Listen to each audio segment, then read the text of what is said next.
Hello welcome to our classes. I am doctor K Mishra. इस video tutorial में हम बात कर रहे हैं पेपर फर्स्ट की, जिसमें कि हम people development and environment discuss कर रहे हैं। Series of video tutorials is on people development and environment. Now come to the question. Question number 1, inside rural homes the source or sources of nitrogen oxide pollution may be a unvented gas stoves, B wood stoves, C kerosene heaters। अब इसमें सही option क्या है? Options के groups दिए हुए हैं, 1 A and B only और 2 B and C ओनली और 4th A, B and C।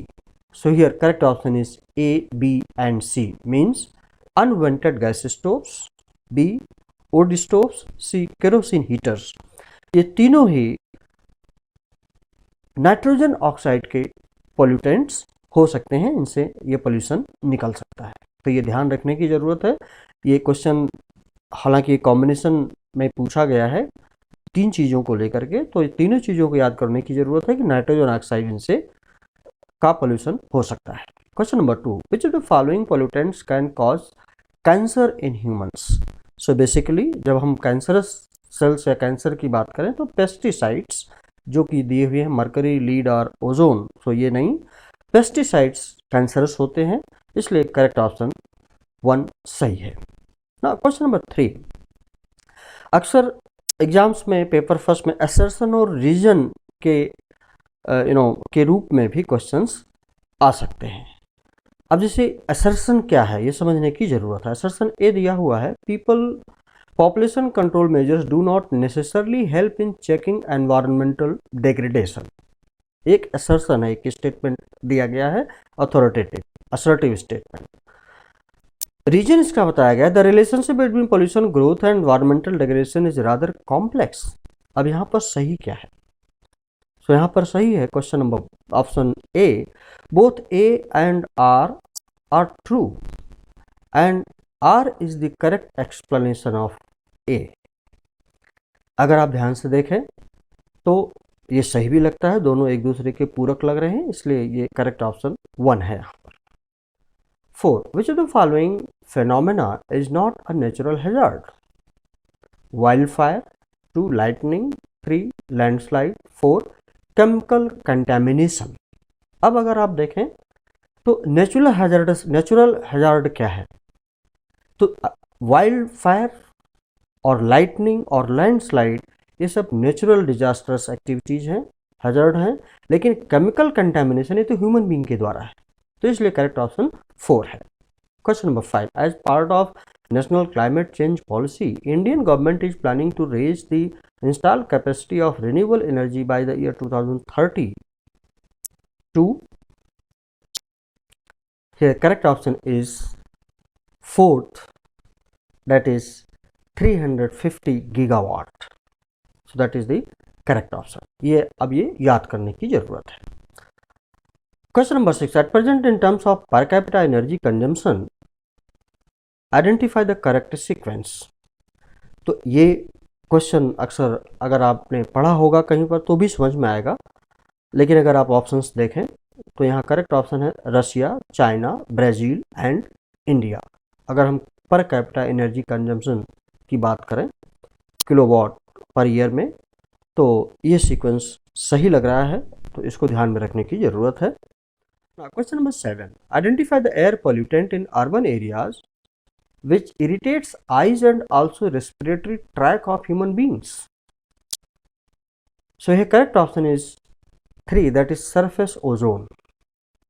Other options वो सही नहीं है, oxides of nitrogen, carbon dioxide और particulate matter, no, surface ozone ये करेक्ट ऑप्शन है। Question number 8, which of the following is the largest source of water pollution in major rivers of India. So जो untreated sewage हैं, अगर other options आप देखें, religious practices, agriculture run off, unregulated small scale industries, इनसे कहीं ज़्यादा religious practices में जो रिवर्स में वेस्ट मटेरियल फेंक दिए जाते हैं, इनसे सबसे कहीं ज़्यादा हमारा जो प्रॉब्लम करता है वो अनट्रीटेड सीवेज, जो नालों के थ्रू सीवर लाइंस डायरेक्टली जो खोल दी जाती हैं। तो इसलिए करेक्ट ऑप्शन यहाँ पर 1 है। 9 sustainable development goals have specific targets to be achieved by, ये गवर्नमेंट के नॉर्म्स की पॉलिसी की बात है, ये ध्यान देने याद करने की जरूरत है। That is 2030, so correct option is 2030।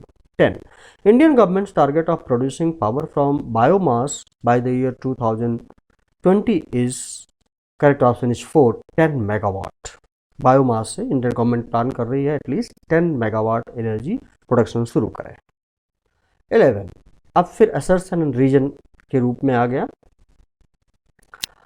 Assertion है conserving our soil resources is critical to human survival. Reason soil is home to many microorganisms and contains minerals. अब अगर आप यहाँ पर देखें तो स्टेटमेंट ए यानी assertion A is correct, but reason is R is not the correct explanation of assertion A. हालांकि दोनों सही हैं, इसलिए ऑप्शन 2 सही है। Both A and R are correct, but R is not the correct explanation of A. Now question number 12, World Meteorological Organization, that is WMO, objective has been to reduce the number of deaths due to hydrometeorological disasters over the decade 2010-19 by, with reference to decade 1994 and 2003. So it is correct option is here 50%. So memory के base पर आपको याद करना है अगर ये question आता है, so that is by 50%. 13 again assertion and reason. Assertion है A, sustainable development is critical to well-being of human society. Now reason, environmentally sound policies do not harm the environment or deplete the natural resources. अगर आप इनको ध्यान से देखें, so correct option is 2 where both A and R are correct, but R is not the correct explanation of A. Question number 14.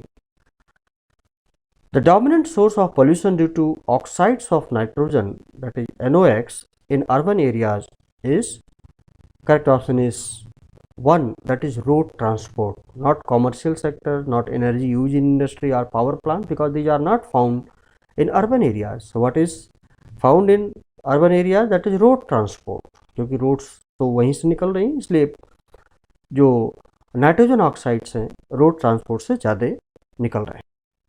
15 Indian government's target up for power production from small hydro projects by the year 2020 is, that is correct option is 2 5 gigawatt. 16 in which country the recent international agreement on phasing out hydrofluorocarbons HFCs was signed? That is Rwanda. So correct option is 1. 17 which of the following natural hazards is not hydrometeorological? So correct option is 4th, tsunami. Others as उनके लिए कारण है, लेकिन ये tsunami इसका एक कारण नहीं है। Hydrometeorological. 18 which of the following pollutants is the major cause of respiratory diseases? So suspended fine particles, basically जो एटमॉस्फेयर में रह जाते हैं उनकी वजह से जो फाइन पार्टिकल्स हैं ये मेजर रेस्पिरेटरी डिजीजेज के लिए मेन कारक होते हैं। So correct option is 1 suspended fine particles. 19 फिर असर्शन एंड रीजन। असर्शन है in urban area smog episodes occur frequently in winters. Reason in winters a lot of biomass is burned by people for heating purposes और to keep themselves warm. So यहाँ पर अगर आप देखें second option सही है, both A and R are true and in fact but R is not the correct explanation of A. 20 occurrence of natural hazards is affected by, say A land use changes, B drainage and construction, C ozone depletion, D climate change. So the correct option is 3 है A, B and D means ozone depletion का in fact यहाँ पर ज़्यादा कोई कारण नहीं है। occurrence of natural hazards is climate change, drainage and construction and land use changes. जैसा कि अभी कई हिल एरियाज में कई सारी घटनाएं हुई हैं, तो यहाँ पर ए बी एंड डी ये तीनों सही हैं। 21. Which of the following pollutant gases is not produced both naturally and as a result of industrial activity? So that is chlorofluorocarbons. ये करेक्ट ऑप्शन है. Others nitrous oxide, methane and carbon dioxide इनके अलग in fact हैं, लेकिन ये naturally chlorofluorocarbons. Question है विच of the following pollutant gases is not produced both naturally and as a result of industry activity. So chlorofluorocarbons. 22. Among the following fuels of energy, which is the most environment friendly? So the correct option is fourth, hydrogen, not ethanol or biogas or CNG. 23. Fly ash produced in thermal power plants is an eco-friendly resource for use in agriculture as micronutrient, B, wasteland development, C, dam and water holding structures, or D, brick industry. So here correct option is 4, where all are correct. मतलब जो fly ash का हम eco friendly होता है और इसका हम use agriculture में एज माइक्रो न्यूट्रिएंट कर सकते हैं, वेस्ट लैंड डेवलपमेंट कर सकते हैं, dam and water will holding structures and brick industry. 24. Which of the following types of natural disasters has no definite beginning and end? So droughts. अगर और देखें hurricanes, इनका अपना अलग लाइफ टाइम होता है. लैंडस्लाइड और अर्थक्वेक्स ये मोमेंट्री होते हैं, लेकिन ड्रॉट्स बहुत समय तक चल सकता है. 25. Assertion and reason. Indoor air pollution is a serious health hazard. ये मान लीजिए असर्शन है, क्या इसका सही एक्सप्लेनेशन है? R the dispersal of air pollutants is rather limited in indoor environment. अगर आप ध्यान से देखें तो ऑप्शन 1 सही है, where A and R are true and R is the correct explanation of A. 26. In terms of their contribution to the total power generation in India, identify the correct sequence of energy sources. Thermal power plants से हमारा कितनी energy आती है? LHP, that is large hydro power projects. Nuclear energy NE, renewable energy RE. तो अगर आप देखें तो करेक्ट ऑप्शन 1 है, that is TPP, thermal power plants. उसके बाद रिन्यूएबल एनर्जी, फिर hydro power, large hydro power projects and then nuclear energy. ये हमारा सीक्वेंस है. सबसे ज़्यादा एनर्जी हमें थर्मल पावर प्लांट से आती है. 27. Which of the following is considered as major source of pollution in rivers in India? तो जैसा कि क्वेश्चन पहले भी आया है, untreated sewage. So this was all about this particular video tutorial. I hope that you have liked it and this is ये बहुत ही informative होगा आपके लिए.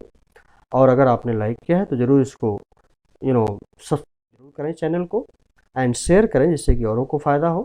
Thank you very much. Have a nice time. Best of luck.